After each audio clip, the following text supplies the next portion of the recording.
Okay. I think in terms of how to make your life difficult, this version of the Procurement and Finance Coffee Break is right up there. So, as you can see, we haven't even managed to get in the same room to have a cup of coffee, although I have a cup of coffee. Yes, I have one too. Right. We are trying to get Google Meet to show us side by side. Obviously, I've got the old aspect wrong on all the other recordings, and it's now looking completely wrong on this as well because you can see all the buttons. But you know what? And to top it all off, the reason I have a completely blank background is I've spent the last 4 days moving house. So there is literally nothing here at all. Nothing. So what better time to talk about an accounting data model? Perfect. Why did I agree? Why did I agree? Well, look, for those that haven't met us before, probably wise that we do some introductions. Claire. So my name's Claire Green. I'm a chartered accountant, and I've been working in finance transformation for over a decade. Yeah, love it. Go on, sorry.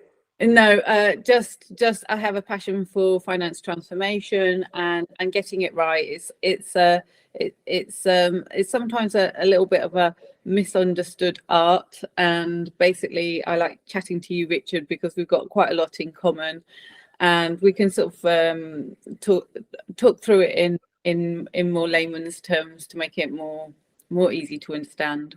Right, and trust me, today is going to be in layman's terms because you persuaded me to talk about accounting data model.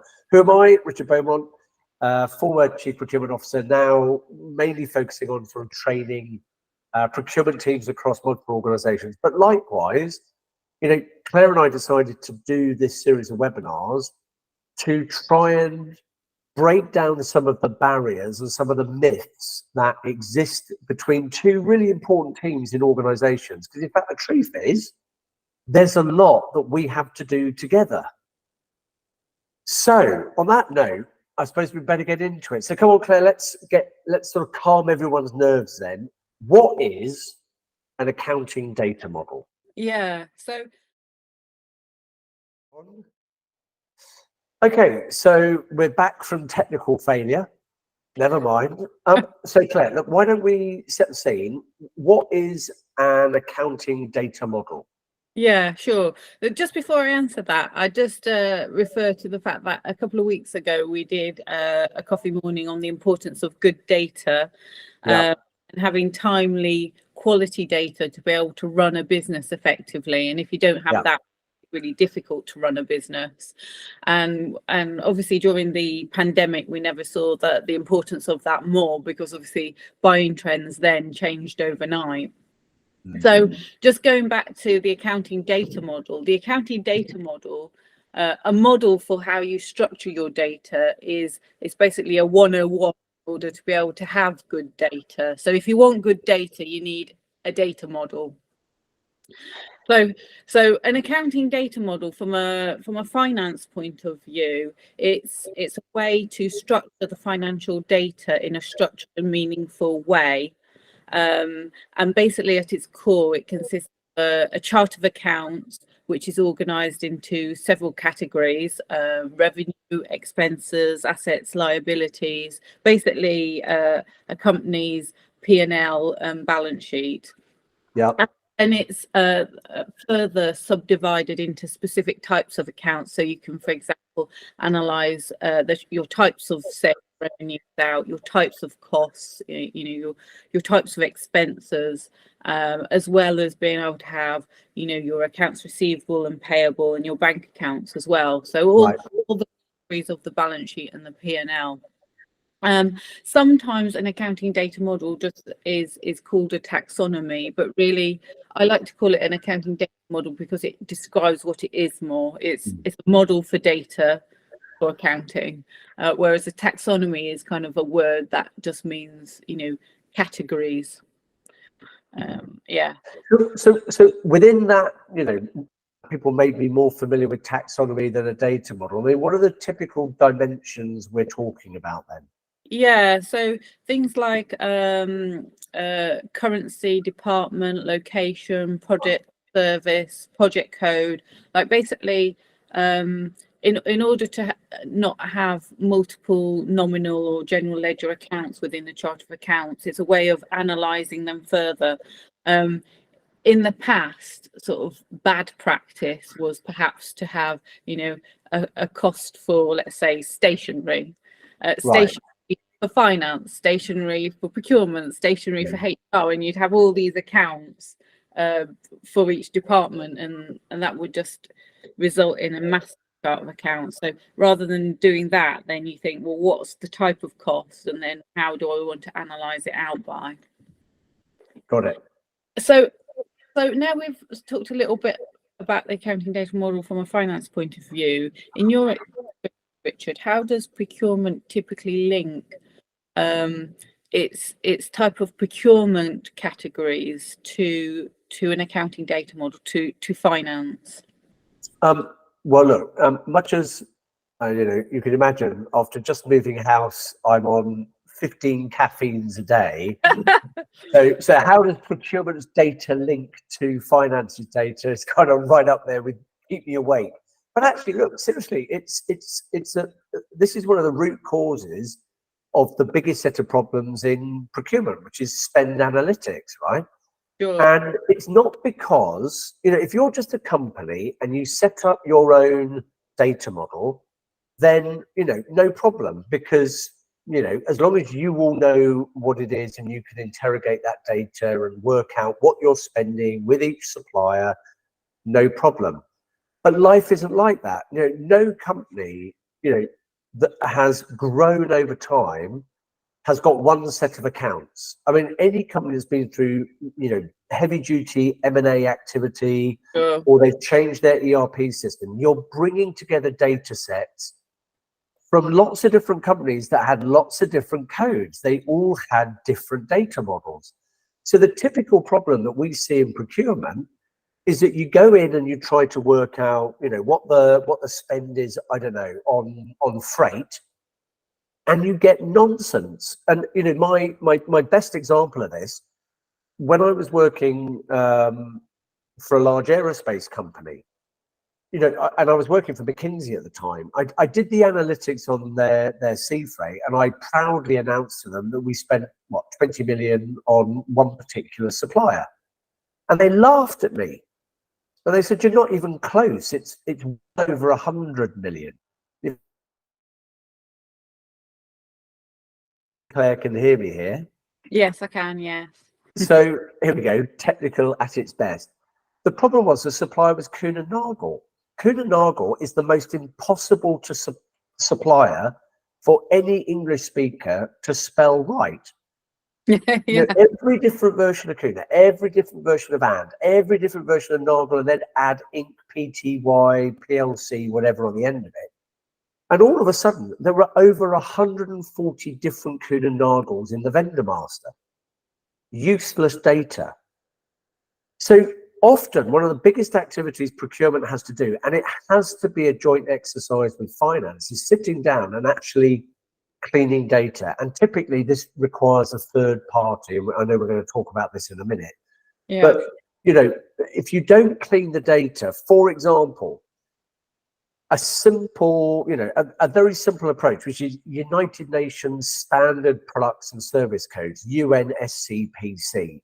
They're a consistent library of all the products and services, tens of thousands of them, that are used or can be used as a standard, in my language, terminology, in your language, data set, data model for procurement categories to be looked at consistently. But the bottom line is, most companies, when you go and look at it, it's a mess. And the truth is, if you want to do any kind of serious value work, you can't do it if that accounting data model doesn't work in the way that you believe it should. Which I guess now, most of my life has been spent looking at awful spend data.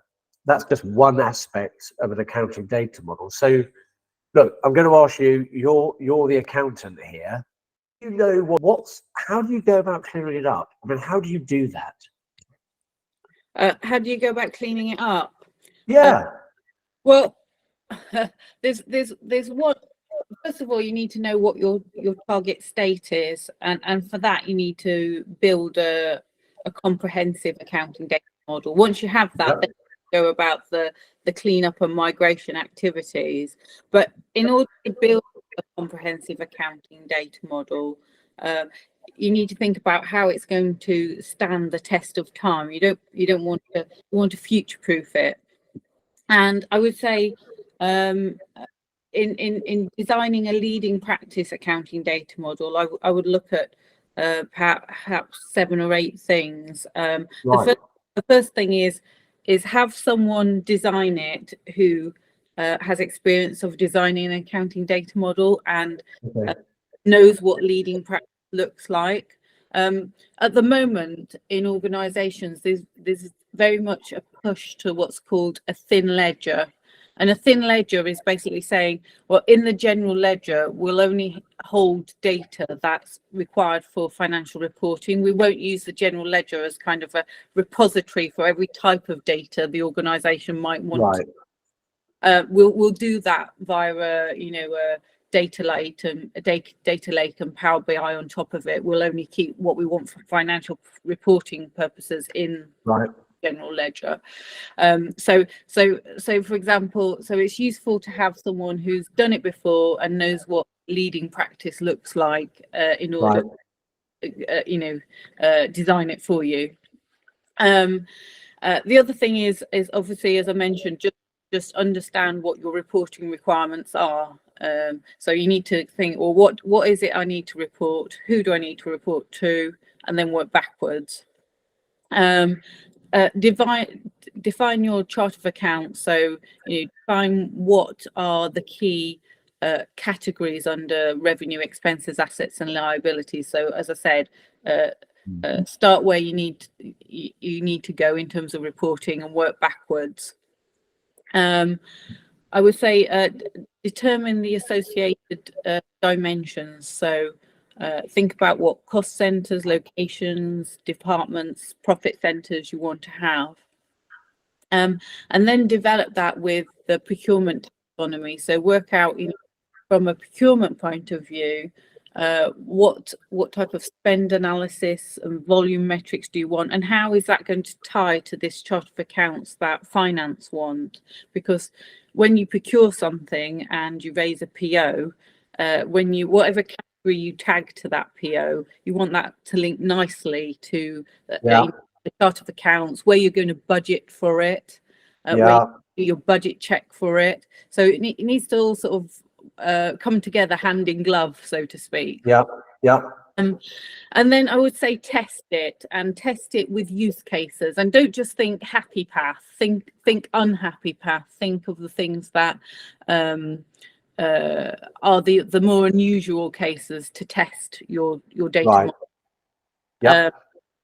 Then once you've done all that, you think, right, this is good to go. We've thought unhappy path, we've tested it, it's looking good. Then implement it. And as I mentioned before, implementing it will involve some data migration, and it will involve cleaning some of the data that you had previously. And then once you've done all that, you need to be able to maintain, refine, and update the accounting data model going forwards. So that basically means that you need to have a master data governance process in place. You don't want sort of every Tom, Dick and Harry in the organisation putting in new accounts codes and basically it mushrooming into a massive not fit for purpose structure. You want to have some governance in place of how it's maintained going forwards. Perfect. Well, technology has done its best to try and get in our way today. So, so if you've watched this and you've survived the various cutting and pasting and outtake of screen freezes, well done. But it just goes to show, look, even with dodgy technology and coffee made at home in an empty house, you can still manage to have a conversation. So the big takeaway is getting it right isn't easy. It's probably best to enlist some help, but as you say, an expert who understands what good looks like, and test it. And I love this expression, you know, happy path and unhappy path. Test it for the things that are difficult, not just the things that you do every day, because, you know, it's always the tricky bits that catch it out, right? Yeah, sure. Okay, now, just as a taster, we're going to go back, I hope, to recording in person, which is just going to be so much better.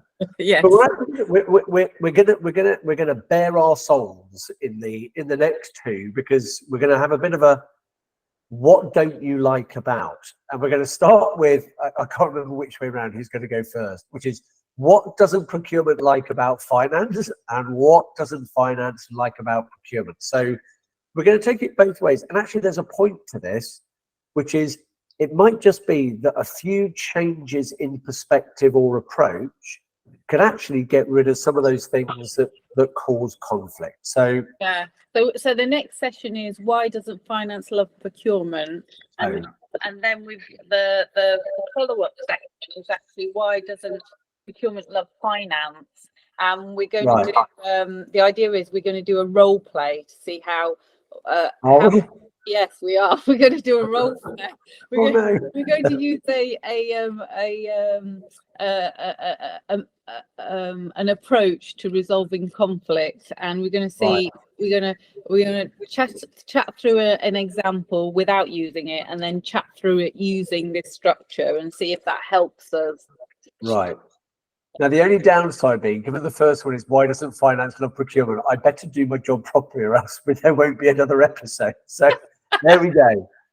All right. Well, look, Claire, lovely to talk to you. We've survived the technical challenges. And look, if you're listening, thank you. And we look forward to seeing you again next time. Bye-bye.